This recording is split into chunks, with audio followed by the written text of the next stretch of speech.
had an experience recently, which has been quite a common experience over the years, which is people who want to have a different life. They want to have more success, more joy, more freedom, more money, more of all the good stuff. And yet there is a lack of willingness to change themselves.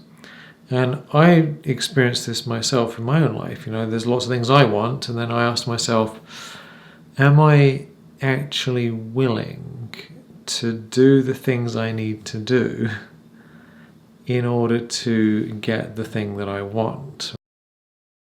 Because there's the idea over here, what we want, the ultimate aim, we're over here, and we have to get there. We can't stay where we are and get the different result. And I think our current society has really given the wrong message to many, many people, that you can have whatever you want easily, just click a button, it's easy. But realistically in life, some things require a radical transformation of our behavior, of our lifestyle, of our thinking patterns, of our sleeping patterns, of our relationships. We've got to give things up, we've got to start new things, we've got to go through challenges. And one of the things I've noticed is that there's two ways of living in essence. We can have comfort or we can have meaning. We can have convenience and comfort or meaning.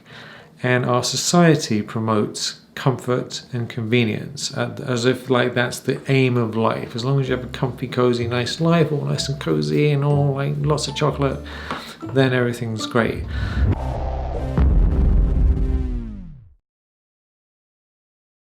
But it turns out that meaning, having a meaningful life, tends to involve pushing ourselves, doing things that are a bit difficult, going beyond our usual limits, trying stuff out, being willing to face our demons. There's a whole range of quite disturbing, difficult things involved in having a beautiful life.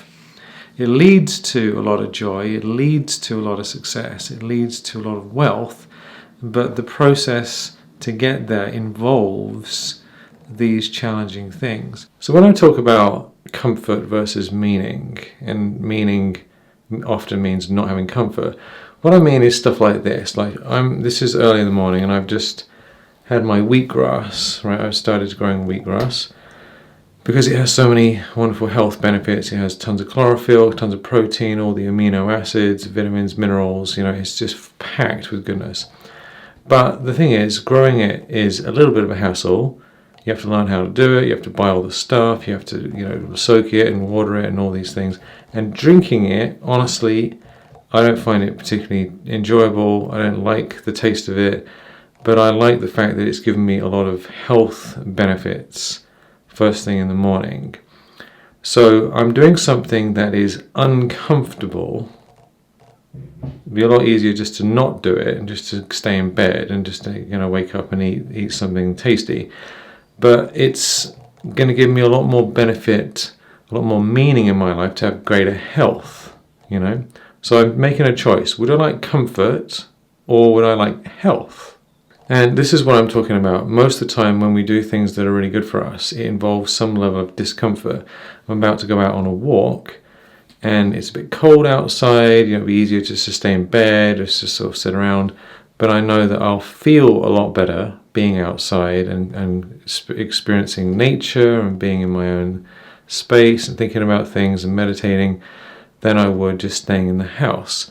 So many, many, many things in life, they have that little bit of discomfort, a little bit of conflict, there's a few moments where we have to make a decision. Am I going to choose comfort, easy option, or am I going to choose meaning? It's a little bit harder. It doesn't mean it's really hard, it just means a little bit harder. But by doing that, we end up having a profoundly happier, more beautiful, healthy, wealthy, and successful life. So it's just worth asking yourself, and I ask myself the same thing.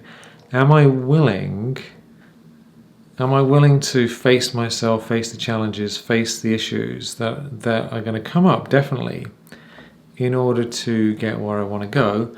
Or am I just going to sit here like this saying, no, it's too hard, it's not comfortable, I don't like the truth, I don't want to hear that, it should be easier, and stay stuck? These are really our two choices. There's a great expression that I learned in a meditation center many years ago. It's always stayed with me, which is human beings only do the right thing when they've run out of all other options. All other options. So it's almost like we'll carry on with our madness and our ego and our laziness and our slackness and our addictions and all these things, and just keep them going until we really smash right into a wall and totally fall to pieces and there's no choice left at all. And then we say, okay, fair enough, I'll change. And I've thought a lot about this over the years, and I've really tried my best to say, look, let me try and do the right thing before it gets that bad. And if we can make some shifts before it completely falls to pieces, then that's very loving towards ourselves, very compassionate towards ourselves, and also very sensible. It's just a very sensible thing to do. So just think about this. Are you willing to do what you need to do for yourself to get the things that you want in your life and to become the kind of person that you want to be? And when do you want to start?